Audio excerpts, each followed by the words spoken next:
First contact gone wrong.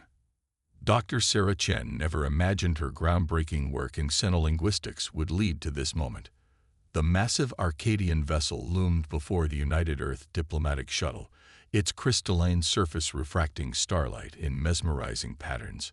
Her daughter Maya, barely 12, pressed her face against the viewport, wonder written across her features. "Mom, look at how it sparkles." Maya's excitement was contagious, and Sarah found herself smiling despite her nerves. This mission represented humanity's first official diplomatic contact with the Arcadian Empire, a spacefaring civilization that had made its presence known 6 months ago through a series of mathematical broadcasts. The shuttle glided through the security checkpoint, guided by automated systems that the Arcadians had provided. Captain James Rodriguez, head of security for the diplomatic mission, stood at Sarah's shoulder.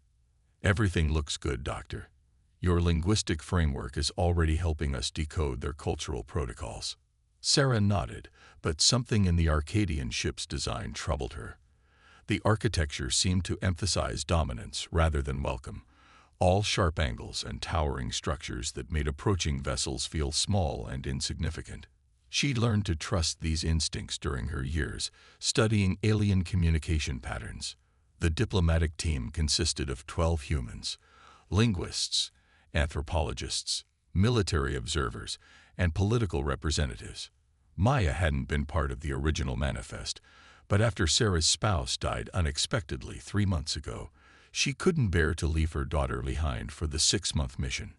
The Arcadians had agreed, seemingly intrigued by the concept of bringing offspring to diplomatic functions. As they docked, Sarah reviewed her notes one final time. The Arcadians communicated through a complex combination of bioluminescent patterns and crystalline resonances. Their language literally sparkled with meaning, and their society seemed built around concepts of purity and perfection. Any flaw or imperfection was considered deeply offensive. The airlock cycled, and first speaker Lissari of the Arcadian Empire greeted them. The alien's crystalline exoskeleton caught the light, sending rainbow patterns dancing across the walls.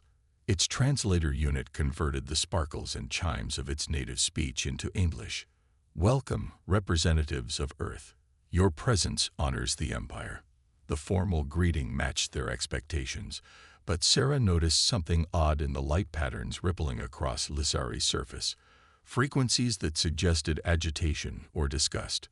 The first few hours proceeded according to protocol. The human delegation presented their credentials and gifts, careful to follow the elaborate etiquette the Arcadians had transmitted ahead of time. Maya stayed close to her mother, fascinated by everything, but mindful of the strict behavioral guidelines she'd been taught. During a break in the formal proceedings, Maya approached one of the crystalline walls, attracted by what appeared to be a living art piece, streams of light flowing through transparent channels. "Mom, is this their writing?" she called out. Sarah started to answer, but a sharp crystalline screech cut through the chamber. 2 Arcadian guards materialized from recessed alcoves, their surfaces blazing with angry red patterns. The universal translator struggled to keep up with their rapid communications. Contamination. The immature human approaches the sacred flows. The guards moved with shocking speed, razor-sharp crystalline appendages extending toward Maya. Captain Rodriguez reacted instantly, throwing himself between Maya and the guards. "Stand down." She meant no harm. But the Arcadians' response was devastating in its swiftness. A pulse of energy erupted from one guard's appendages, designed to eliminate impurities. It passed through Rodriguez as if he weren't there, striking Maya directly. Sarah's scream echoed through the chamber as her daughter collapsed. The diplomatic team's medical officer rushed forward, but it was already too late. The Arcadian weapon had been designed to destroy anything they deemed imperfect or contaminated. Maya's small body lay still, her wonder-filled eyes now empty. First speaker Lissari's surface rippled with patterns that the translator rendered as mild annoyance. The immature human approached a sacred artifact without proper purification. The response was automated and appropriate. "We trust this unfortunate incident will not impact our negotiations." The human delegation stood in shocked silence. Sarah cradled her daughter's body, her scientist's composure shattered. Captain Rodriguez, his face a mask of fury and grief, opened a channel to their shuttle. Emergency Protocol 0. I repeat, Emergency Protocol 0. Send the black box transmission now. The special quantum-encrypted transmitter would ensure Earth received the full record of events, regardless of what happened next. The Arcadian guards showed no remorse, their surfaces now emanating patterns of satisfaction at having eliminated a potential source of contamination. First Speaker Lissari continued as if nothing of significance had occurred. Shall we proceed with the trade discussions? Sarah looked up from her daughter's body, tears streaming down her face. In that moment, she understood something fundamental about the Arcadian Empire that all their linguistic analysis had missed. They weren't just rigid or protocol-obsessed. They were fundamentally incapable of recognizing the value of anything that didn't fit their crystalline perfection. Captain Rodriguez helped Sarah to her feet, his military training warring with his humanity. "We're leaving," he announced, his voice hard as steel. "And you should know something about humans. We don't forget, we don't forgive, and we protect our children." As the delegation retreated to their shuttle, carrying Maya's body with all the dignity they could muster, the Arcadians seemed genuinely puzzled by their reaction. First Speaker Lissari's final transmission followed them. "Your emotional response to standard purification protocols is noted as a cultural peculiarity. We look forward to continuing our dialogue once you have achieved greater understanding of cosmic order." The shuttle undocked amid a flurry of confused Arcadian communications. As they accelerated away from the massive crystalline ship, Sarah looked down at her daughter's peaceful face one last time. She thought of all the other children back on Earth, of humanity's long history of protecting its young at all costs. "They don't understand what they've done," she whispered. Captain Rodriguez, plotting their course back to Earth, replied grimly, "They will." The quantum transmission reached Earth hours before their shuttle. By the time they landed, the entire planet was already mobilizing. Humanity had endured many things in its climb to the stars. But this, the casual murder of a child, dismissed as a mere protocol, this would not stand. The Arcadian Empire was about to learn why every spacefaring race that had encountered humans had added a warning to their stellar charts. They are few in number, but infinite in fury when their young are threatened. Avoid conflict at all costs. Sarah Chen's daughter would be the last human child to die at alien hands. Earth would make sure of that. The weight of silence. Admiral Helena Santos stood before the United Earth Security Council, her holographic presence dominating the chamber. The recording of Maya Chen's death played one final time, its images burning into the minds of everyone present. When it ended, the silence was deafening. 26 hours have passed since we received the quantum transmission, Santos began, her voice steady but charged with controlled fury. In that time, the Arcadian Empire has sent 17 messages. None contain an apology. Instead, they'd forwarded a 100-page document explaining why their actions were justified under their protocols of purity. The council chamber erupted in murmurs of disgust. Admiral Santos continued, bringing up a tactical display of known Arcadian space. "What they don't know, what our diplomatic mission discovered before everything went wrong, is that we've already mapped 90% of their military installations. Dr. Chen's linguistic work wasn't just about communication. She was building a framework to decode their entire civilization."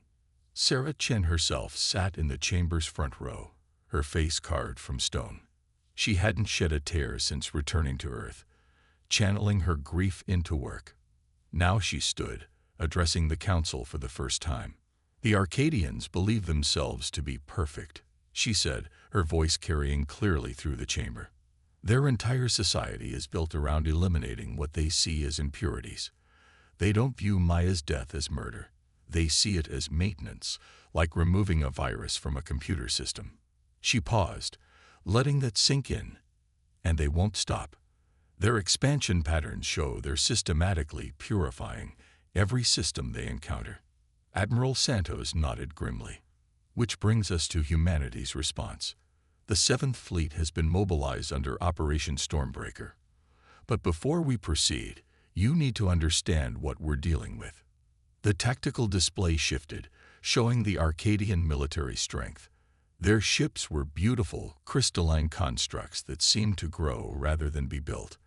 They had energy weapons that could slice through most known materials, and their defensive screens were legendary. But they have a weakness, Santos continued. Their entire civilization is built on predictability, on perfect patterns. Dr. Chen's analysis shows their tactical responses are just as rigid as their social protocols. They literally cannot comprehend acting against established patterns. The display changed again, showing a new ship design. Its hull was dark, almost seeming to bend light around it. This is the UES Prometheus, first of our new Nemesis-class dreadnoughts. While the diplomatic mission was ongoing, we were adapting our technology based on what we learned about the Arcadians. These ships are designed to be their perfect nightmare, unpredictable, adaptable, and capable of disrupting their crystalline technology at a fundamental level. Sarah Chen spoke again, her voice taking on a clinical tone that barely masked her pain. The Arcadians communicate through light and resonance. Their entire technology is based on perfect crystalline structures. These new ships, they can generate interference patterns that will shatter their systems like glass hit with the right frequency. A council member raised her hand. The Arcadian Empire spans 50 star systems. They have 3 times our population, 5 times our industrial capacity.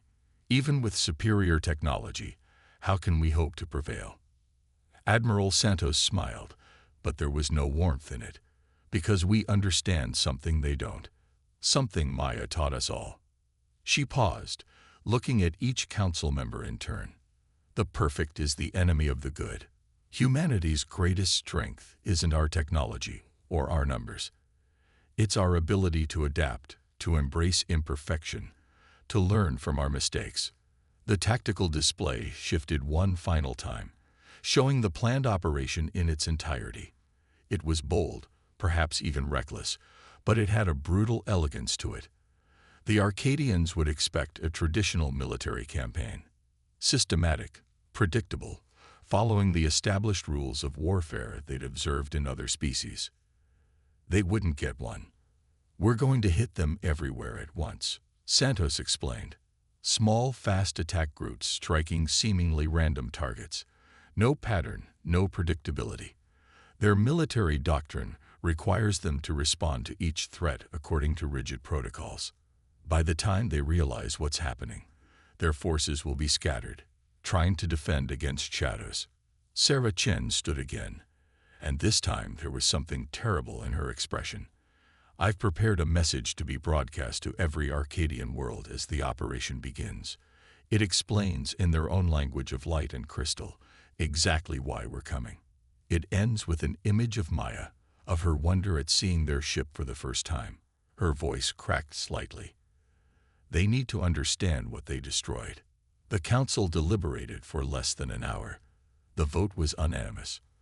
Operation Stormbreaker would commence in 48 hours. As the chamber emptied, Admiral Santos approached Sarah Chen. Are you sure you want to be part of this? No one would blame you for stepping back. Sarah showed her a small hologram, Maya on her 10th birthday, laughing as she opened a book about alien languages. They thought her curiosity was a flaw, Admiral. Her wonder at the universe, her desire to learn and explore. They saw that as imperfection. She closed her hand around the hologram. I'm going to help you show them just how wrong they were. Admiral Santos nodded, understanding. We launch in 48 hours. The Prometheus will be my flagship. I want you there, Dr. Chen. When we reach their homeworld, you'll help us explain to them exactly why they're seeing their perfect empire crack apart. As they left the council chamber, news was already spreading throughout human space. Factories retooled for war production. Ships were recalled from exploration missions. Training simulations ran day and night, preparing crews for combat against an enemy that had never known defeat. The Arcadian Empire had committed an unforgivable sin in humanity's eyes. They had killed a child and called it protocol. Now they would learn what happened when humanity's determination to protect its young met its capacity for righteous fury. In the darkness between the stars, the UES Prometheus and her sister ships waited. Their dark hulls absorbed light rather than reflecting it, a deliberate insult to the crystalline aesthetics of their enemy. They were beautiful in their own way, not with the cold perfection of Arcadian ships, but with the brutal elegance of a weapon designed for a single, specific purpose. In 48 hours, they would teach the galaxy's self-proclaimed perfect beings a lesson about the power of human imperfection. And somewhere, in whatever afterlife might exist, Maya Chen would see that her death had not been in vain. Operation Prometheus. The UES Prometheus dropped out of hyperspace at the edge of the Arcadian frontier world Kristallos, its dark hull absorbing the light of 3 suns. On the bridge, Admiral Helena Santos watched as her tactical display filled with enemy signatures. The Arcadian defense fleet hung in perfect geometric formations, their crystalline ships arranged in what they considered the optimal pattern for planetary defense. "Begin transmission," Santos ordered. Beside her, Dr. Sarah Chen activated the specialized communications array they'd developed. The message she crafted began broadcasting across all Arcadian frequencies, not in radio waves or standard transmissions, but in the pure language of light and resonance that the crystalline beings preferred. The message was simple, an image of Maya Chen, full of wonder and curiosity, followed by the recording of her death. Then, in patterns of light that would make perfect sense to the Arcadian mind, an explanation of what was about to happen to their perfect empire.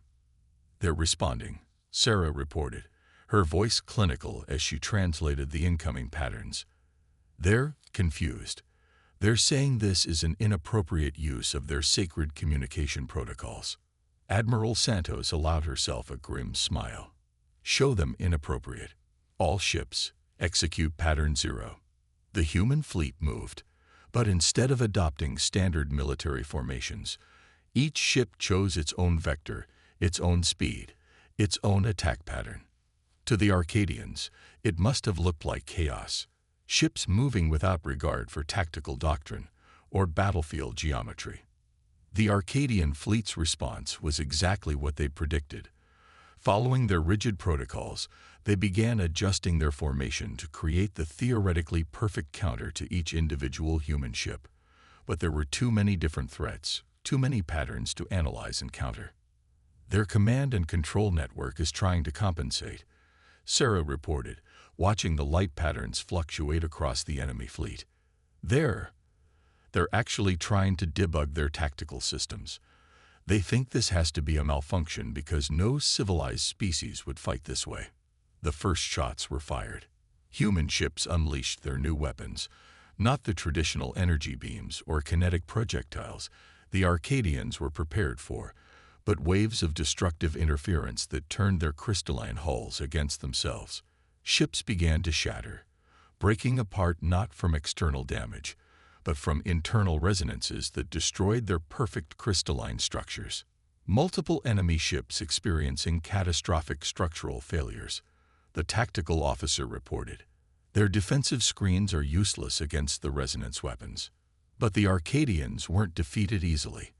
Their remaining ships began to adapt, changing their crystalline frequencies to resist the human attacks. It was an impressive display of technological sophistication, and exactly what Admiral Santos had been waiting for. "Execute Phase 2, she ordered. Across the human fleet, ships began broadcasting on new frequencies, their attacks changing patterns randomly. Each time the Arcadians adapted to one form of resonance attack, the humans would switch to another. It was warfare as jazz improvisation, each ship playing its own tune in a discordant symphony of destruction. Sarah Chen watched the battle unfold, her scientist's mind analyzing the Arcadian responses, even as her mother's heart remembered why they were here. Their communication patterns are showing signs of stress. They've never encountered an enemy that doesn't follow predictable patterns. Their entire command structure is based on identifying and countering known strategies. The battle for Kristalos lasted less than an hour. When it was over, the perfect geometric formations of the Arcadian fleet were reduced to clouds of glittering debris. The human fleet had lost 3 ships. Painful losses, but far fewer than anyone had expected against a numerically superior force. But Admiral Santos wasn't finished. Begin planetary transmission. Sarah's message played again, this time directed at the surface of Kristalos. But now it was accompanied by visual proof of what happened when humanity's adaptability met Arcadian rigidity. The response was immediate. Patterns of light erupted from the surface, expressing horror not at the violence, but at the disorder humanity had brought to their perfect system. "They still don't understand," Sarah said softly. "They're calling us barbarians, saying we violated every principle of civilized warfare. They're demanding we submit to their protocols and face judgment for our chaotic behavior." Admiral Santos stood from her command chair. "Send the response we prepared." The image that broadcast to Kristalos was simple: Maya Chen's empty chair at her family's dinner table. In the Arcadian language of light, it carried a message that needed no translation. "This is what your protocols cost us, and we're just getting started." The human fleet jumped to hyperspace, leaving the Arcadian frontier world in chaos. But they didn't withdraw. Instead, they split into smaller battle groups, each targeting a different Arcadian system. The Empire would soon learn that this was no ordinary war. There would be no front lines, no logical progression of battles, no predictable strategy to analyze and counter. Just chaos, delivered with surgical precision by a species that had learned long ago that perfection was impossible, but vengeance was not. In her quarters after the battle, Sarah Chen looked at the hologram of Maya one last time before sleep. "They thought your curiosity was a flaw," she whispered. "But it's their inability to understand that curiosity, to value life in all its imperfect forms, that's going to destroy them." The UES Prometheus sailed through hyperspace, its dark hull carrying humanity's message of retribution to the next target. In its wake, the perfect crystalline structures of the Arcadian Empire had begun to crack, one system at a time. The war had begun, and it would be unlike anything the galaxy had ever seen. The stars tremble. 3 months into Operation Stormbreaker, the Arcadian Empire learned a brutal lesson about human warfare. There is no such thing as a safe rear area. While their strategists desperately sought patterns in human attack vectors, Earth's fleet struck everywhere at once. Supply lines, manufacturing centers, communication hubs. Nothing was safe. Admiral Santos stood on the bridge of the Prometheus, watching tactical updates flow in from across Arcadian space. Status report on Phase 3. Her tactical officer, Commander Reyes, brought up a holographic display of the campaign. Battle Group Theta just eliminated their quantum crystal farms in the Lyra sector. Battle Group Sigma destroyed their primary shipyards at New Alexandria. The Arcadians are trying to adapt, but their responses are becoming increasingly erratic. Dr. Sarah Chen, now serving as both xenolinguist and tactical advisor, studied the patterns of Arcadian communications they'd intercepted. Their command structure is showing signs of fracture. They're experiencing something they've never encountered before: doubt. The Arcadian response to humanity's campaign had evolved through several phases. First came rigid adherence to their military protocols, which failed spectacularly against human unpredictability. Then came attempts to analyze and predict human tactics, which proved impossible due to the deliberately random nature of Earth's attacks. Now, they were entering a new phase, one that threatened the very foundation of their society. "They're turning on each other," Sarah explained, highlighting intercepted communications. "Different factions are arguing about how to respond to us. Some want to double down on their protocols, making them even more rigid. Others are suggesting, and this is unprecedented in their history, that they need to adapt to become more like us." The internal conflict came to a head at the Battle of the Trinity Nexus, a vital Arcadian transportation hub connecting three major sectors of their empire. The human fleet arrived to find Arcadian ships already engaged in combat with each other. Multiple Arcadian vessels firing on their own forces, Commander Rice reported, his voice reflecting his surprise. "Sir, I'm detecting significant variations in their crystal lattice patterns. Some ships appear to be attempting to modify their basic structure." Admiral Santos leaned forward in her command chair. "They're trying to evolve." Dr. Chen, analysis. Sarah studied the readings intently. The Arcadian ships with modified patterns, they're the ones advocating for change. The traditional forces are treating them as contaminated, trying to purify them just like. She paused, memories of Maya threatening to overwhelm her professional demeanor. "Just like they did to your daughter." Santos finished softly. Then, louder. "All ships, hold position. Let's watch this play out." The battle that followed was unlike anything humans had expected to see. The progressive Arcadian ships fought with varying tactics, attempting to break free from traditional patterns.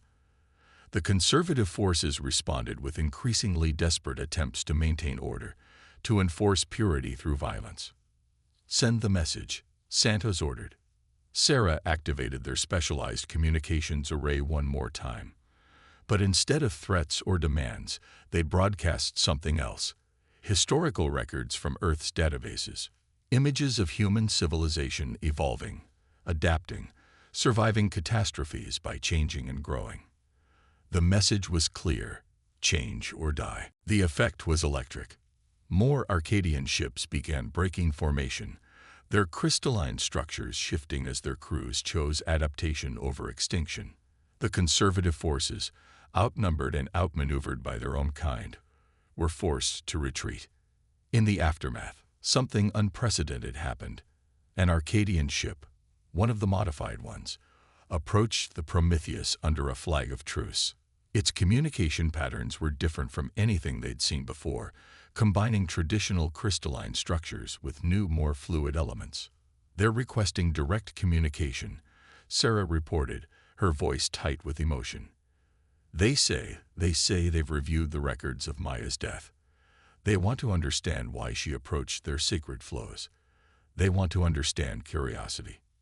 Admiral Santos met Sarah's eyes. "Your call, Doctor. You've earned the right to decide this." Sarah took a deep breath, remembering Maya's fascination with alien cultures, her desire to learn and understand. "Open a channel. But make sure they understand. This doesn't end the war. The Empire as a whole must still answer for what they've done." The conversation that followed would be studied by xenologists for generations to come. The modified Arcadians, calling themselves the Free Crystal Movement, spoke of a revelation. Watching humanity's chaotic but effective warfare had forced them to confront a fundamental truth. Perfect order led to stagnation. Change, even painful change, was necessary for survival.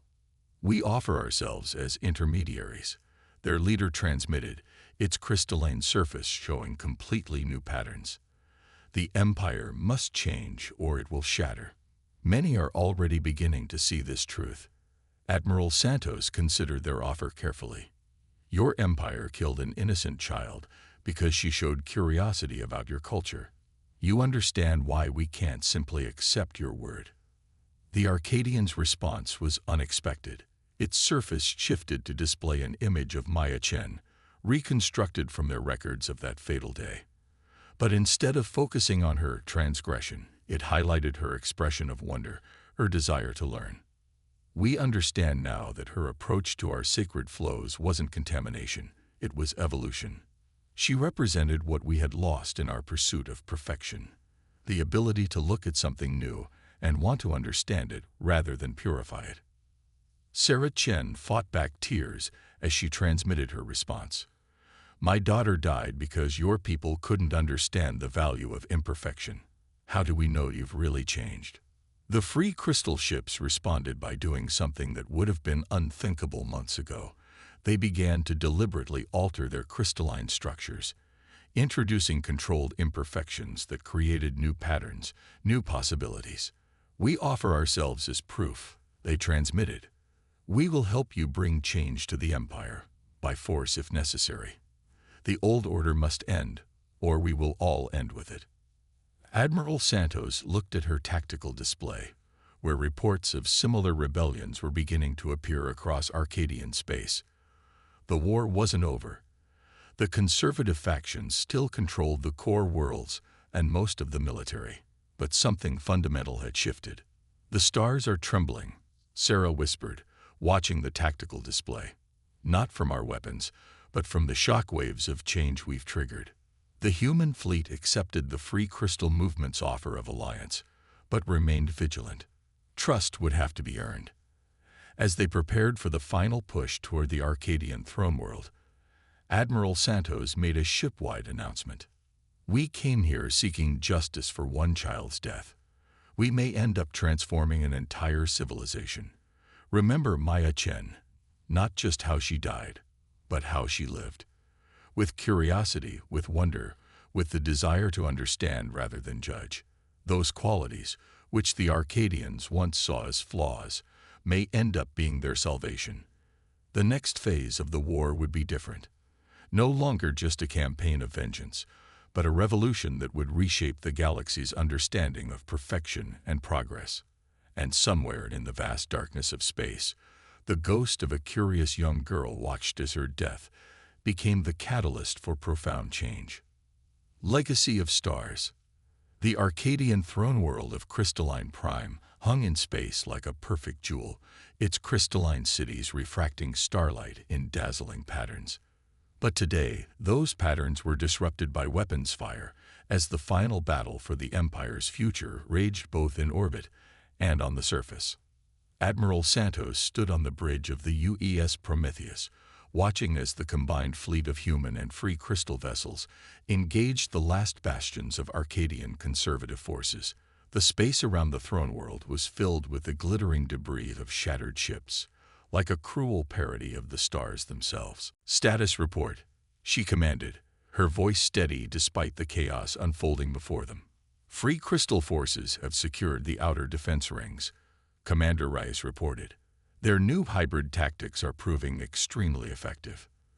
The conservative fleet can't adapt fast enough to counter ships that combine human unpredictability with Arcadian technology."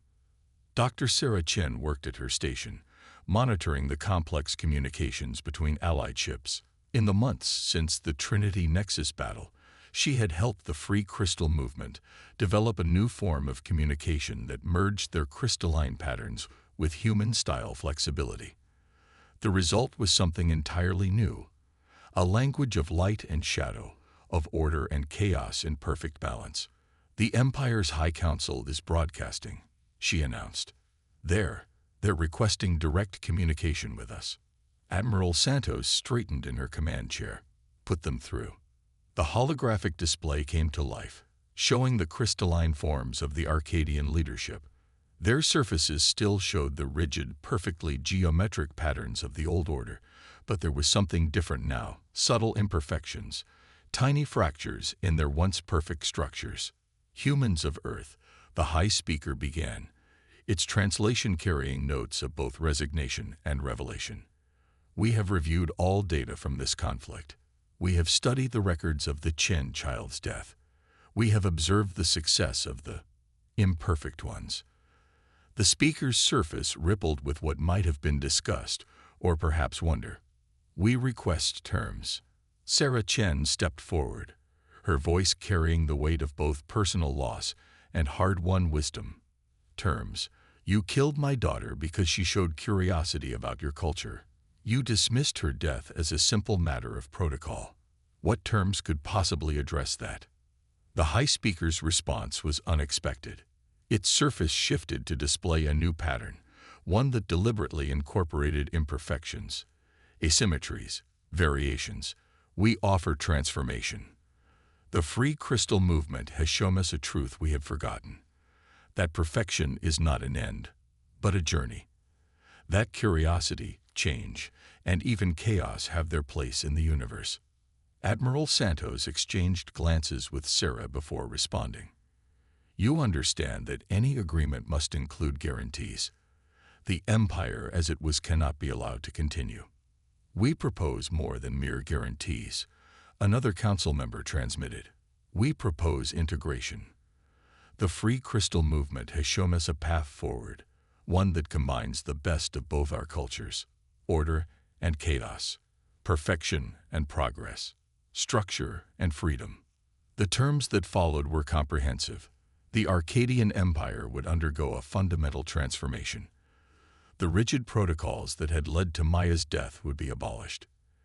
In their place would come new laws emphasizing cultural exchange, protecting the rights of all sentient beings, and most importantly, establishing the principle that diversity and imperfection were not flaws to be purified, but opportunities for growth.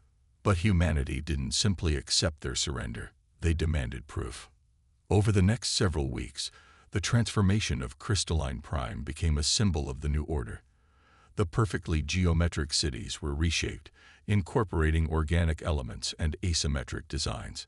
The sacred flows that Maya had wondered about were open to public view, transformed into interactive educational displays that encouraged curiosity and questioning.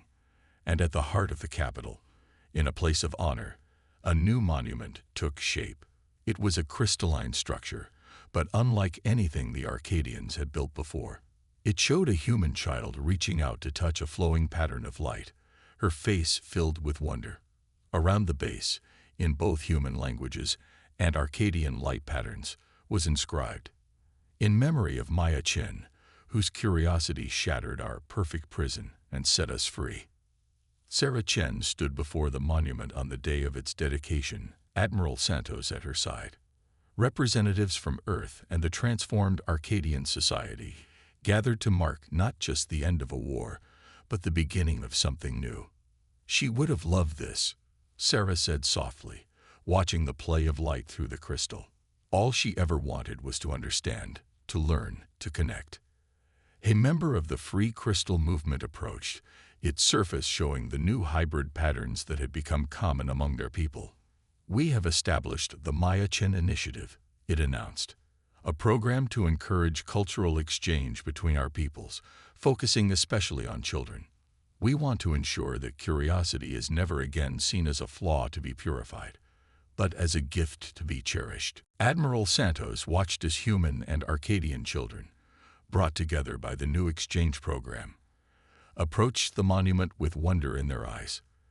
The human children marveled at the crystalline patterns, while young Arcadians practiced expressing themselves with the kind of spontaneity that had once been forbidden. "We came seeking retribution," Santos reflected. "We found revolution instead." Sarah nodded, touching the monument gently. Maya always said she wanted to build bridges between worlds. In the end, she did, just not in the way any of us expected. The stars wheeled overhead, their light playing through the crystalline cities of the transformed throne world. In orbit, ships of the combined fleet patrolled, human vessels of dark metal flying in formation with crystalline ships that now incorporated swirling patterns of shadow and light. The perfect empire was gone. In its place stood something far more valuable, a civilization that had learned to embrace imperfection, to value curiosity, and to understand that true strength comes not from rigid adherence to protocol, but from the willingness to change, to grow, to wonder. Maya Chen's legacy lived on, not just in monuments and initiatives, but in the fundamental transformation of two civilizations. Her death had shattered the crystal prison of perfection, and from those shards, something new and beautiful had emerged, a future where curiosity was celebrated, where differences were valued, and where the light of understanding shone through the darkness between stars. The war was over. The revolution was complete. And somewhere, in whatever realm curious souls inhabit after death, a young girl smiled at what her wonder had wrought.